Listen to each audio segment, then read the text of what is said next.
Hello, everyone, and welcome to another webinar by Royal Cyber. My name is Mir Mustafa Ali Pasha. I will be your host and one of the speakers for today. Now, some ground rules for a smooth experience before we begin. If you have trouble seeing my screen or hearing me, please notify in the chat window located on the right side of your screen. You can post your questions and comments in the chat box anytime during the presentation. Okay, so there will be a dedicated slot for Q&A towards the end of the presentation where your questions will be answered in the sequence in which they were posted. You can also post your questions or requests for any follow-up information on the email ID shown right here. And lastly, we would love to hear back from you about today's session by completing a short survey which will be shared towards the tail end.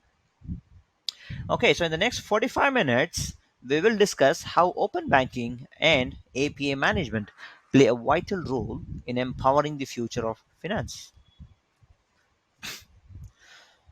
So that's me on the left side. I manage middleware and integration practice at Royal Cyber, focused on helping our customers get the best return on investment on their digital transformation journey.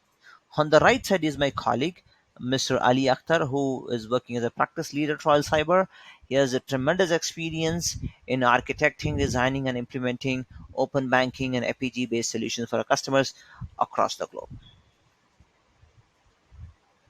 So, here is a quick look at the agenda we have for today. We'll start off with introductions in terms of who we are, what does Royal Cyber do, and then we'll jump into the topic of what is open bank AI and API management, and how does Google's APG solution helps accomplish some of those objectives, and how customers like yours accelerate open banking compliance. And we do have an offering, a jumpstart and an assessment offering, which will be discussed towards the later part of the session. Finally, we'll open the floor for Q&A. So here is a quick look at Royal Cyber. We are a mid-sized, fast-growing IT consulting and digital transformation company specializing in services, solutions, and software. We have more than 1,500 consultants across the globe. Our headquarters is in Naperville, Illinois, USA, and we have global presence with offices in Canada, UK, Australia, and the Middle East. We do have multiple offshore development centers in India and other Asian countries. Our strategic partnership with a lot of technology companies on the globe, such as Amazon, Oracle, Microsoft, Google, IBM, ServiceNow, and SAP, uh, coupled with the business agility and follow the sun delivery model, makes Royal Cyber a unique choice for a lot of customers globally. And along the way, we have accomplished so much, and we have been recognized by the industry at right times in the last couple of decades. I'll hand off to Mr. Ali Akhtar to take the session forward. Over to you, Ali. Thank you very much, Mir, for this kind introduction. Now, let's take this discussion forward and let's talk a little bit about the concept of open banking and API management. Obviously, both of these are closely related concepts, and they have gained significant attention and importance in the financial industry in recent years. Open banking, however, refers to a practice of providing third party developers and organizations with access to bank data and functionality through open APIs. It aims to promote competition, innovation, and customer centric experience in the financial sector. On the other hand, API management is a set of best practices and tools used to create, secure, monitor, and govern APIs. It involves managing the entire API lifecycle, including design, development, deployment, and maintenance. API management enables organizations to expose their services and data to external developers in a controlled and secure manner. Now, both of these go hand in hand to enable the secure sharing of financial data and services by exposing standardized APIs, which basically means that all the third party developers will have access to certain APIs where they can actually create innovative products around their customers, which means that the account information, initiate payment, and perform various financial transactions kind of services can be made on behalf of customers. Now, what is the concept of closed individual banks versus open banking ecosystem?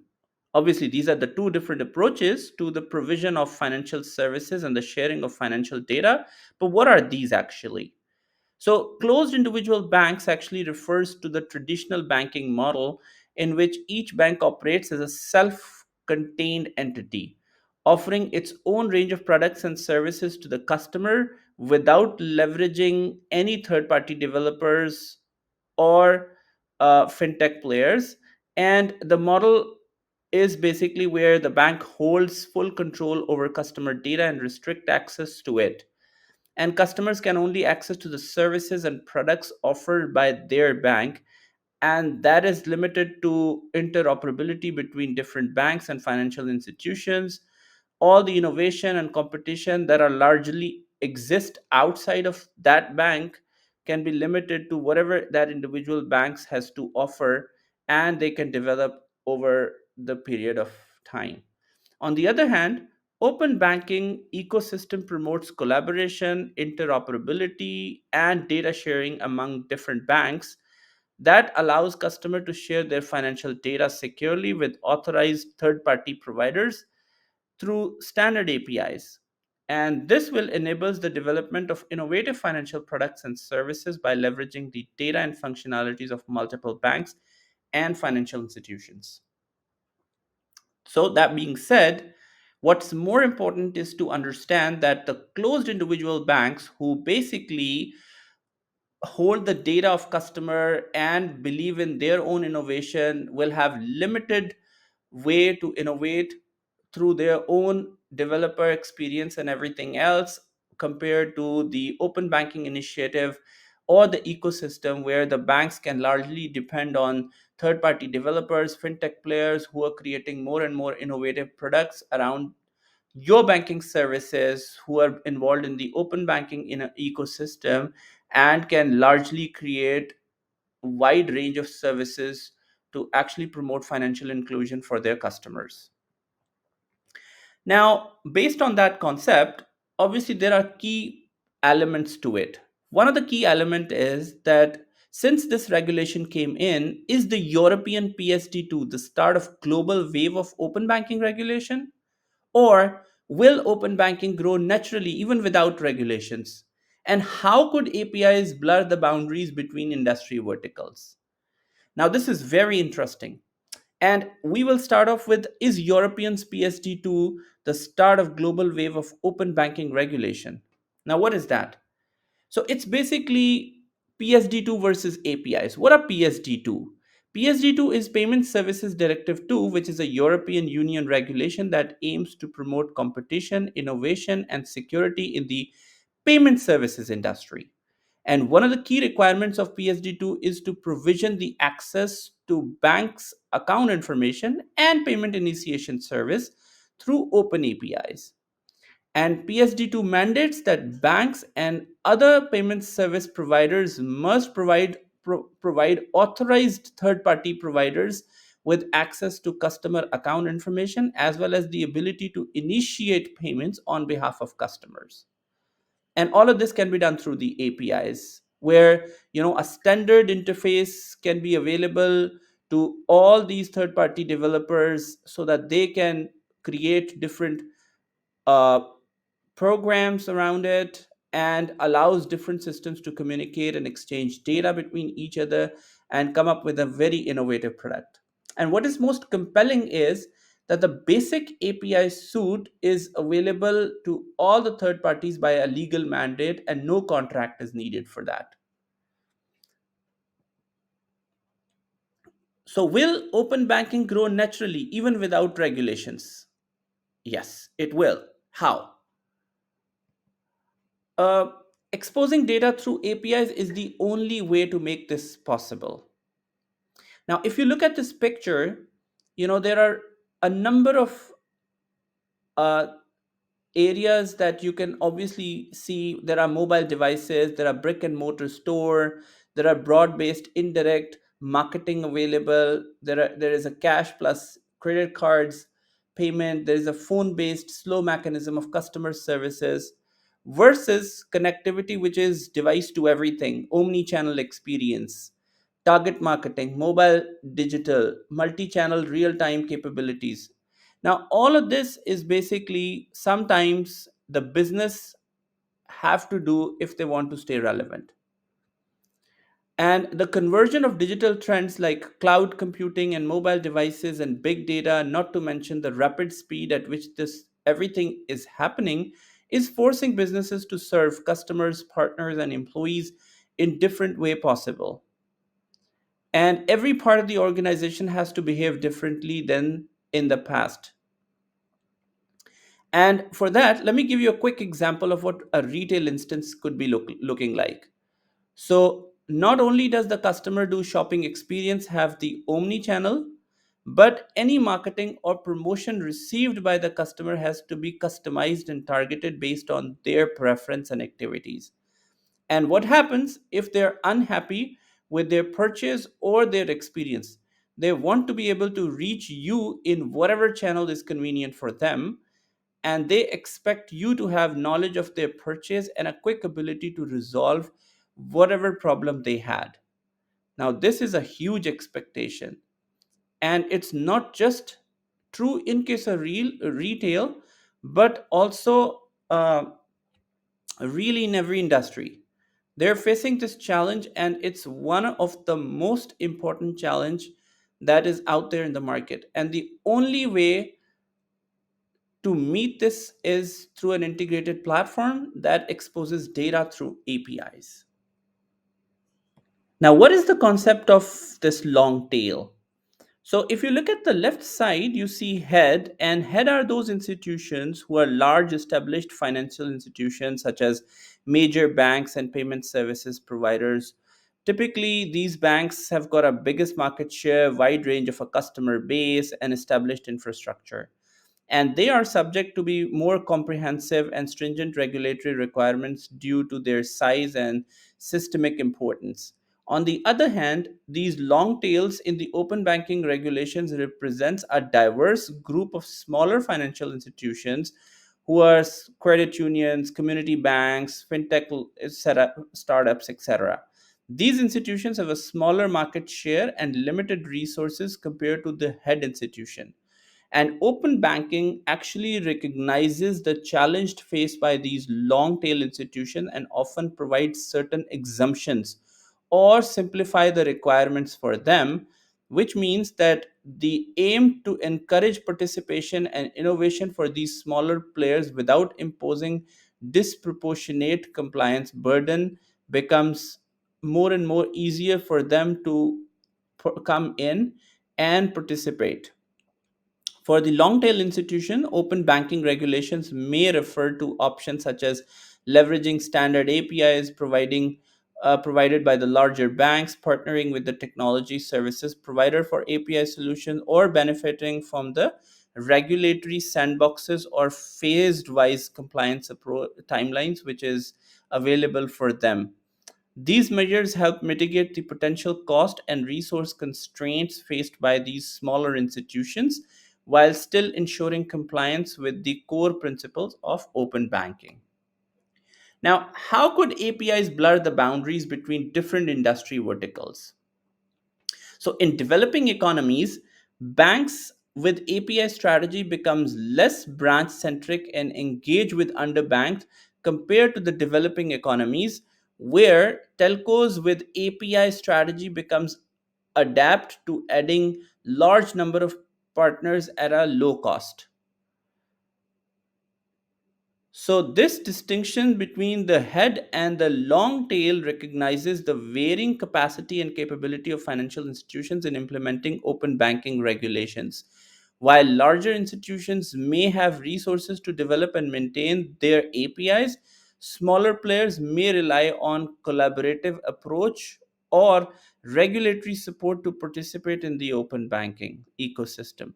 Overall, the objective of this open banking regulation is to strike a balance between fostering competition and innovation while ensuring data security, customer protection, and regulatory compliance across both the head and the long tail of the financial industry.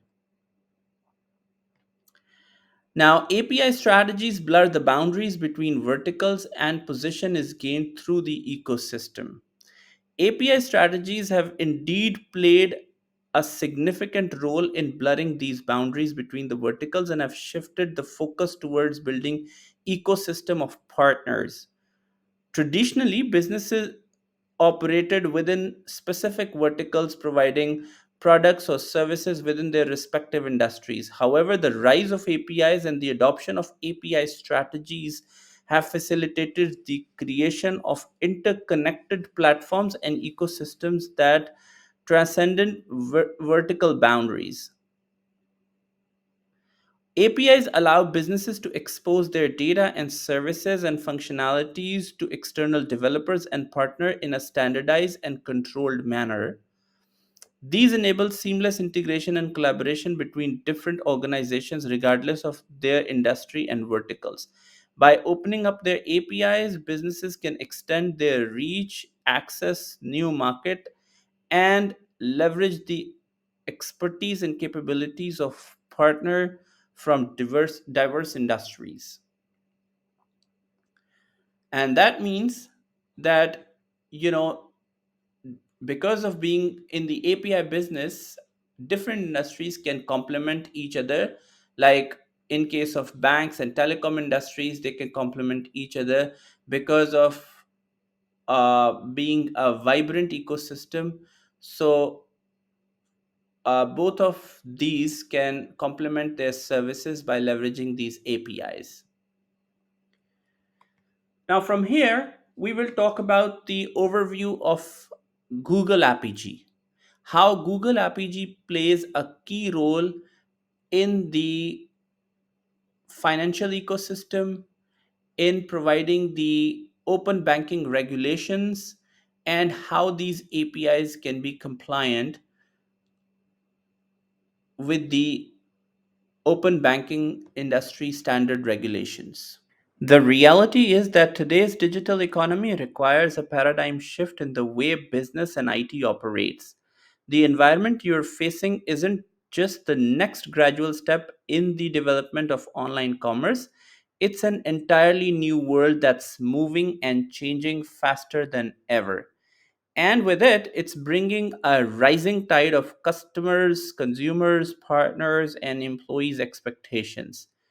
As the edge of the business moves out of the new devices and experiences, that pressure will keep growing.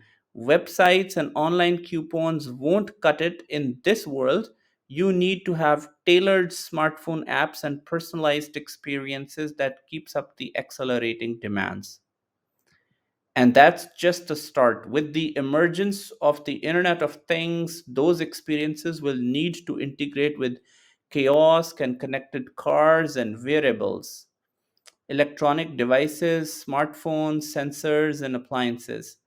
It can all seems overwhelming, but here's the thing: for the companies that embrace the change, this can be a good news for them. Now, digital channels and big data offers the possibility of higher quality engagement with customers and the ability to reach new channels and market segments, including the growing body of people who live their life on their mobile devices. They'll make partnerships with their digital businesses smoother and more profitable. They'll even enable higher level of collaboration and productivity among your own team members. Now, what does the business need? So, to continue to grow the business bases and engagement in an increasingly hyper connected market, businesses needs engagement, innovation, interaction, and governance. So, engagement means that you can connect to any device, anywhere, anytime. There shouldn't be any boundaries around it. You can co innovate with your customers, partners, and developers easily and quickly. This requires potential co innovators to be able to access business data easily and in a self service fashion.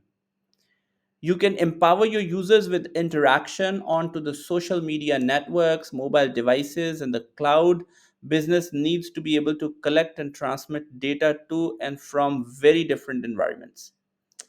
And governance and security without walls. So, monitoring and auditing the data is crucial, but it does no good if businesses, partners, and customers cannot move the data. A business digital asset must flow freely. What stands in their way? So, to see what are the challenges that interrupts the free flow of business digital assets, the number one challenge is the fragmented user experience.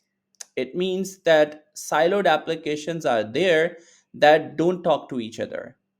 Multiple disconnected apps from the end users or a non-intuitive cumbersome user interface for end users to navigate. Constrained engagements and access to business digital assets. Access generally has to be within the corporate network or within the office firewalls. And seamless transactions with customers or partner ecosystems are still very difficult. And the complex technologies where multiple protocols and cumbersome integration makes data sharing across applications difficult. Sometimes products are too often tool focused and are difficult for developers to use. Custom languages make changes costly and time intensive. Developers have to spend time learning new technologies and languages. And complicated architecture and security implementations that can hamper development or even prevent the developers of some of the applications. And disintermediation commoditization.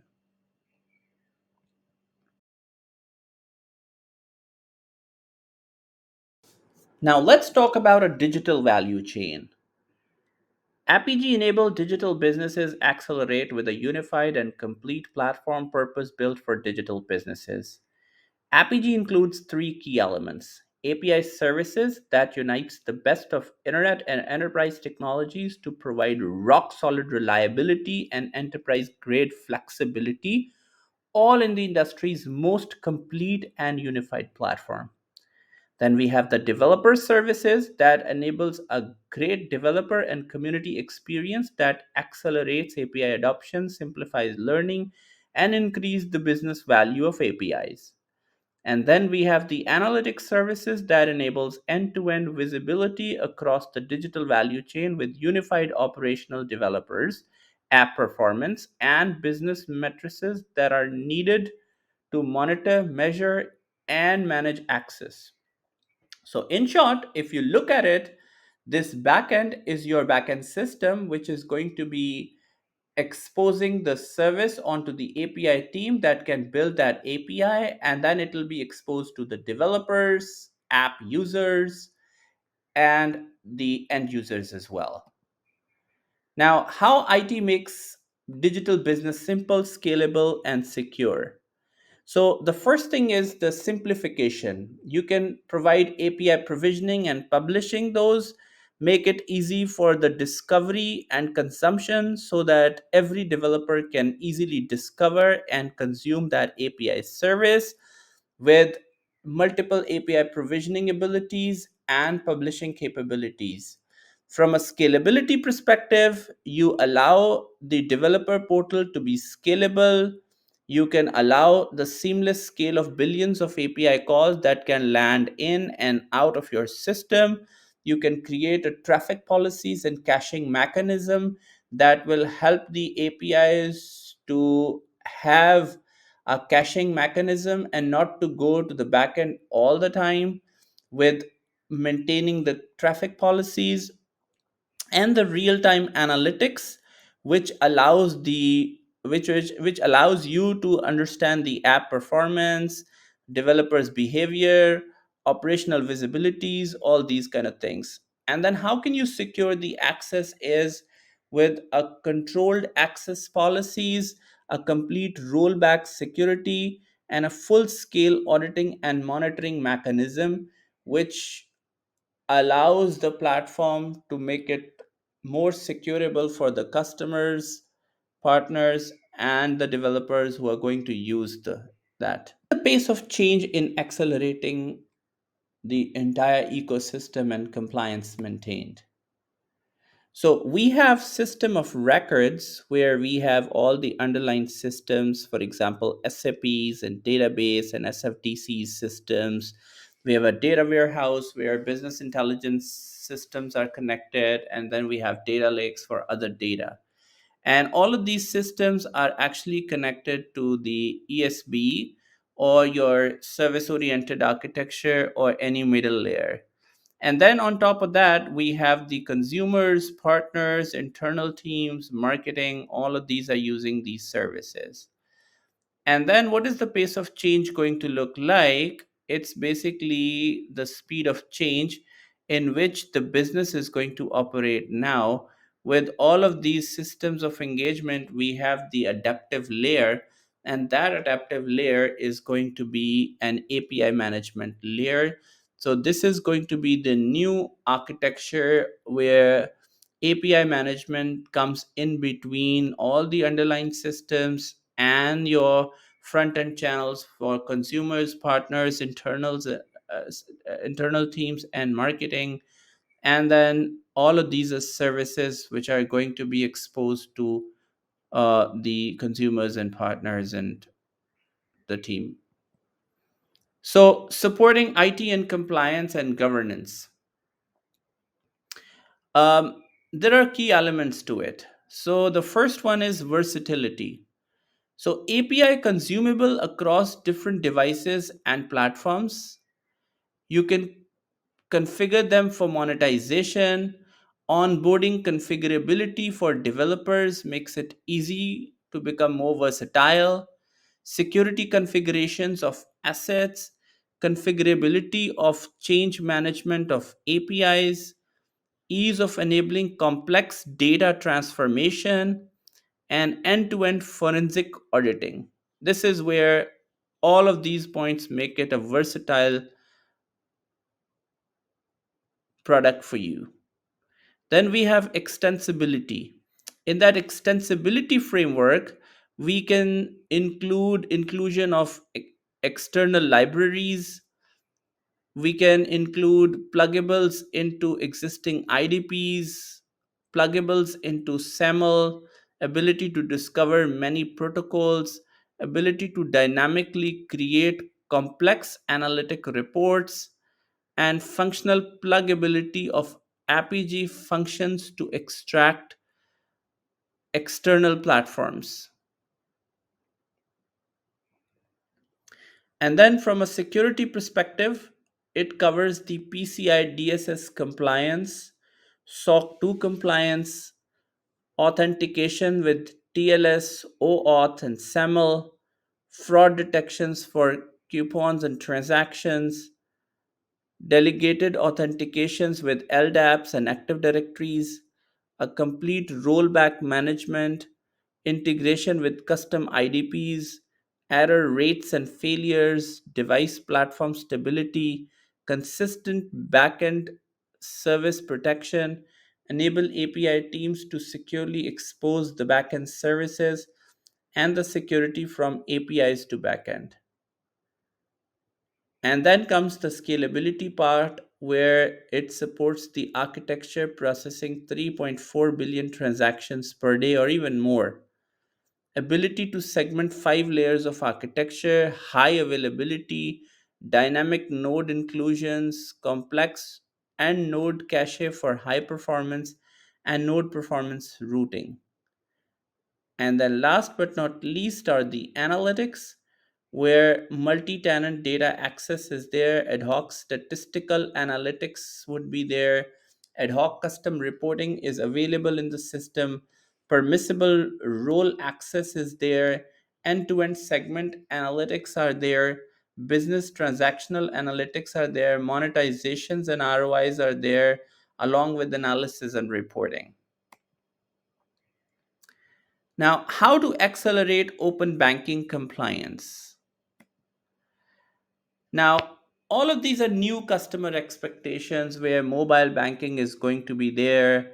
we will have mobile payments, value added services with partner ecosystem, merchant banking, and personalized experiences from the bank as well. Now, this is basically opportunities versus challenges. So, leading branchless banking in different countries, they are looking to have these kind of features now embedded in their strategies. So, in order for them to create and promote efficiencies across all channels, it needs the infrastructure support for security and developers' requirements, and wanted to leverage an external innovation. So, that can only happen with the digital business platform, which is in this case is Apigee. And for the internal and open APIs, the agile infrastructure foundation for transforming businesses can only be done when you have a platform that can support the business agility transformation and provide innovation. Now, the ability for everyone in the organization to see the API opportunities is heavily dependent on the new perspective of market structure. And that market structure is divided into three main parts. The first one is the internal APIs, then we have the partner APIs, then we have the open APIs. So the internal APIs are the ones which are basically needed by the organization itself to meet the demand of different workflows. For example, one of the example is that internal APIs could be needed by the HR in case if you want to mark the attendance and you have to be in that premise to mark the attendance, you can simply use an internal API to mark the attendance while you are actually residing on that location, because the location based API is going to get the existing log that you're already there in the building, and that's how you can mark your attendance. So that's the example of an internal API. Then we have the partner APIs. For the partner APIs, these are the ones whom you actually directly deal as a partner. Like for example, the uh, Google API, which is basically the Google Maps API, is being used by Uber and all these ride sharing applications. So that is an API which is being consumed by Google, by Uber, and these are the kind of collaborations which are basically happening to create a partner ecosystem. And these are the kind of partners that basically share the revenues across each of their industry because of the because of sharing the customer information, because of sharing customer details around it. And then open APIs, where you can actually inspire the worldwide community of application developers to create new profitable opportunities. You actually bring all of the developers around it, and you can create the applications which can make more new innovative ideas and all that. So broadly, it basically caters to the three areas: the internal APIs, the partner APIs, and the open APIs, from a purpose of innovation. And then these new legal entities for this new ecosystem, which is basically the open banking framework, where payment services directive is the key area. So that has been divided into three main categories. One is the account servicing payment provider, the other one is the payment initiation service provider, and the third one is the account information service provider. And then there are certain legal rules that are allocated to it. Like for example, account servicing payment service provider can be a credit institution, payment initiation service provider can be a payment institution, and similarly the account information service provider can be a account information payment institution. So Let's talk a little bit about account information services provider. Banks must make customer account information such as transaction history and balance availability to authorized third party providers. This enables third party providers to aggregate and analyze data from multiple banks to offer innovative financial management services to customers such as account aggregation, budgetary tools, and personalized recommendations. And then payment initiation service providers are the ones that allows authorized third party providers to initiate payments directly from a customer's bank account. By leveraging all of this APIs, customers can make payments to merchants or service providers without the need of traditional payment methods like credit cards, etc. So this foster competition and innovation even in the payment space. So these are some of the key roles for the PSD2 initiative and the open banking regulations framework. Now, that being said, that's the end of our discussions for today's webinar. Uh, and before we jump on to the exclusive event offer, I'd like to really talk about the key emphasis towards this particular project, which is how you can comply to open banking regulations. And probably this can help you to identify the areas which basically needs for you to comply with the open banking standards. So now, in the last part of our webinar, we would like to share the exclusive event offer, that is the complimentary assessment, uh, as well as the Jumpstart package. So, I'll first talk about the complimentary assessment for all of our listeners who are attending this webinar today. For them, what we can do is we can do the use case identification and scoping. We can review the integrations and review the customizations. And the deliverables, the outcome is going to look like that we will create an assessment report which will cover a proposed solution, projected ROI for this specific project, a complete implementation plan along with the timelines, and the implementation cost. On the other hand, if you would like to opt for a Jumpstart package, we can offer you the stakeholder introduction, use case finalization, uh, cadence.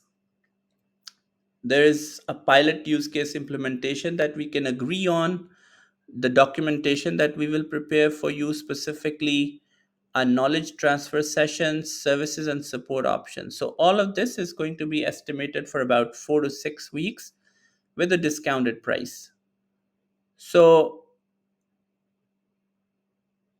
on this note, if you're ready to sign up for this complimentary assessment or the Jumpstart package, you can please send us an email on send us an email at info@royalcyber.com, or you can just um, let us know on the chat window located at the right side of the pan, and then we will be happy to take this discussion forward.